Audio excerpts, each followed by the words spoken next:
Well, hello, planner babes, and welcome to Organized Planner Chic.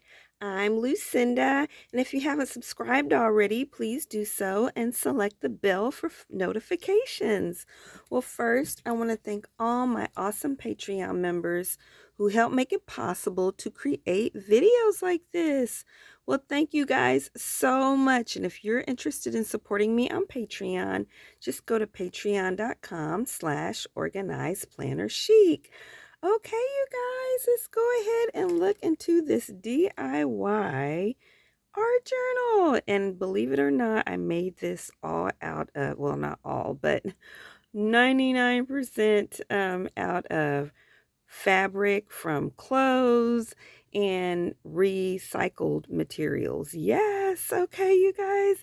So let's go ahead and start here on the far left, which is not one of those materials. These are Dollar Tree items. So I had just a few Dollar Tree items that were used in making this. And so these are all Dollar Tree beads, every single one of them that I bought on different occasions. I love them so much. And yeah, just different sets. So like, these square ones were all in a set with a bunch of other square ones in different colors. The gold ones were all in different sets, a set and different gold ones. And then the black ones were actually in a set with other different colors of wooden beads. So the black and the pink were all together with some other colors. And then I had a whole set of just plain wooden beads that didn't have any paint on them or dye or anything, that I got all from Dollar Tree. And then this embroidery thread, I'm not 100% sure, but I think all of the embroidery thread came from Dollar Tree. It's kind of a peachy color. And when you find embroidery thread there at Dollar Tree, it comes in a set with a bunch of different colors. And so I just thought this color would be really nice. So the original idea for this came from this shirt. That's what this fabric is. This is all of this fabric here came from a shirt that I really, really liked, but it turned out to not really fit very well. So that's one of the things I want to encourage you about when it comes to materials that you can use, especially if you're on a budget, especially if you're on a tight budget. If you have clothes that you're giving away, think first and see if that material is something that you could actually craft with. And so I loved this shirt. I loved the design on it, but it just didn't fit well. And so instead of donating it, because a lot of times things we donate don't actually ever get used, you could also give it away to someone that you're sure would like it or would use it. I put it, the whole shirt, in with my craft fabric.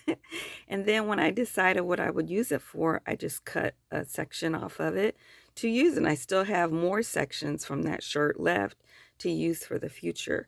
So yeah, so I just love this print. That is what I loved about the shirt, not the fit. And actually on the shirt at the bottom, it had a stitching of this color embroidery thread, but there wasn't enough of that was going to work for this whole journal. So I just found some matching embroidery thread from what I had in my stash that I believe was from Dollar Tree.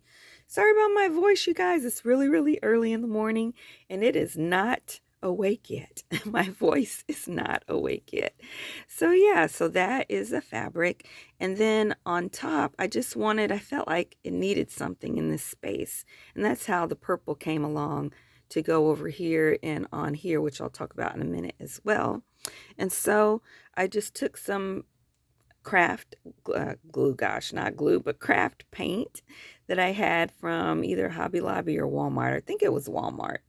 And I just painted that all around here in this section. And whenever I adhere the fabric, you guys, I used Aleene's craft glue, tacky craft glue, and I just didn't pay attention in the back to make sure that it was all smooth. So that's why it looks like that. But the fabric was just fine. It wasn't it. It was me who made the mistake. Okay. And then let's see, I think that's all of that. And I'll explain to you here in a minute how hard it was to stitch that and why. And then this ribbon is from Dollar Tree, but it was not pink and purple. It was just, the background was just white. So it was all the designs that you see here, all the little triangles, but the background was all white. And I just felt like it was too white against here because this is more of a creamy color.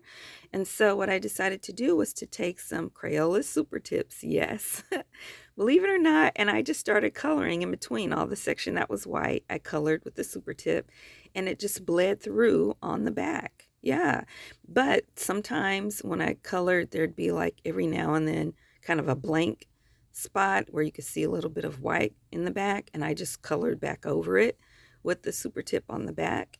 And yeah, so instead of having to color both sides, it just bled through, which was perfect. Yeah.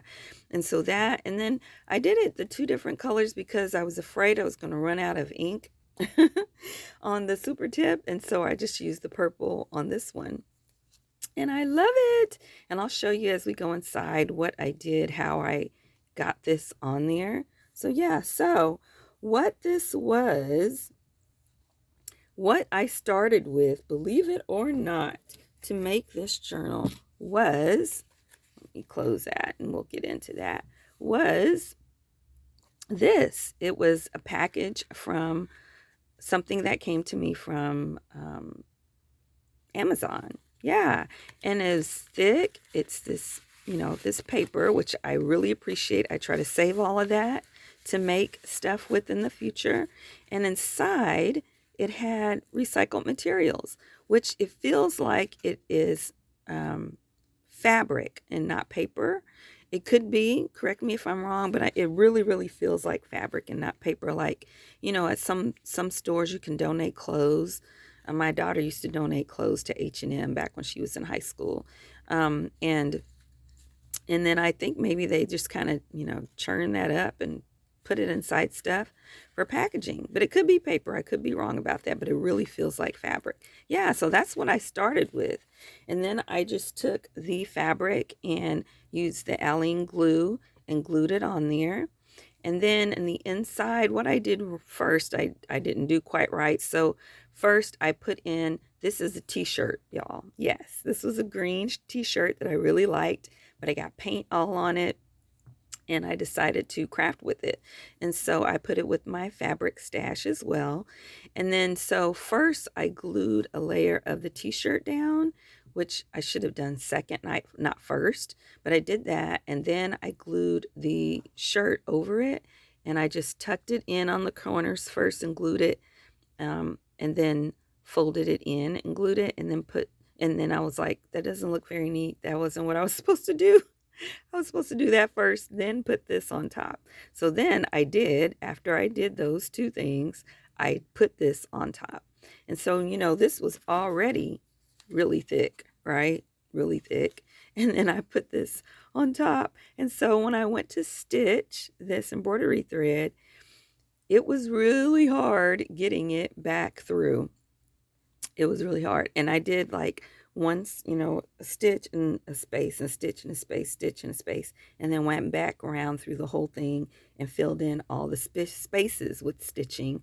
And then coming back through on the other side, it was, hard to get it to line up where I wanted it to. So it took me a few days to stitch this, y'all, which normally would have taken me just one.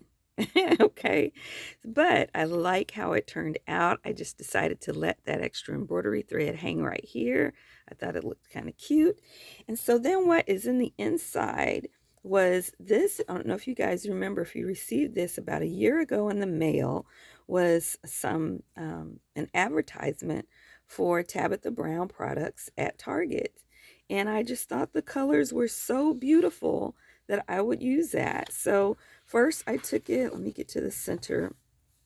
I cut it all down to size, and then I stitched it in the inside to stitch this signature on the inside to put it all together, and had the holes where I wanted, and just use some regular thread to make sure this stayed still, so that whenever I stitched it into here, I wouldn't have trouble with it moving around. And then I stitched it. As you can see here, I stitched it all in. Yeah. And then I I took my awl and I punctured in through the center, and then brought this ribbon through. I'm still asleep too, y'all, apparently. Brought the ribbon through and tied a knot in the center, and then I tied a knot on the outside as well. And then I just taped inside that. Yeah, and so then that way I have the two sides of ribbon to tie it on the side. And then because, I punctured that hole and it was through a lot of paper and a lot of fabric, then, it was kind of bulky in here. So I just went inside. Plus, this helps strengthen the whole journal. And I taped every page. And I'll show you that. And then I also, you can see I just taped everything. And then in between each of the sheets from the Tabitha Brown advertisement, I inserted a piece of mixed media paper, Canon mixed media paper. And so, yeah, so these colors, and I'll flip through, just really inspired me. And so I'm going to use them as part of the art. When I do the art, I will have probably on each page, I'll probably save portions of of whatever was on the advertisement. And then, the colors will peek out. And I also have all of the rest of the ad, the part that I cut it out of, that I can use as parts of the art. So yeah, so see how pretty the colors are. And then we've got the mixed media paper, beautiful colors. Look how pretty. And then, they'll just inspire me on colors and what to do on the other side as well. Sometimes I'll use the whole spread. Sometimes I'll just use one page. But this is just so pretty to me. It's just a work of art all by itself, I think. Yeah. So I'm really super excited to start doing art in here. It's going to be all art, not a junk journal this time, but all art. Yeah. Look how pretty. I love, love, love that. And then there's the center, and it actually lays flat, or it did before I started taping all the pages. It laid completely flat, but I taped all the pages. So, and then this one, that one, I love her nails. And let's see, come on, girl, you can get through here. And that one. And while we're flipping, you guys, I want to let you know to be sure and check me out on Instagram at Organized Planner Chic. And I have 2 Facebook groups. The one for anyone around the world is called Organized Planner Chic Crew. And the local one is called Phoenix Planner Friends for Christ. And of course, you can always check me out on Patreon. Patreon.com/organizedplannerchic. Yeah, and I think we have one more, and that is it. Oh no, this one. And that is it. Yeah, and then there's the back of this. It's so pretty. I'm so proud of it. Now I did it extra on this side, and then my intention was that this would fold over, which it folds, but it doesn't stay folded because it's really thick and bulky. And plus, when this is all done up with paint and etc., it'll be too bulky to stay down anyway. But that is it, everyone. Well, I hope you enjoyed today's video. If you did, please give it a thumbs up and subscribe and comment and share. It really helps my channel a lot, and it tells the YouTube algorithm to recommend my videos. You guys, please take care of your spirit, soul, and body, because when one area suffers, they all suffer. Please continue to pray for me, and I'll continue to pray for you. And until next time, everyone, happy planning.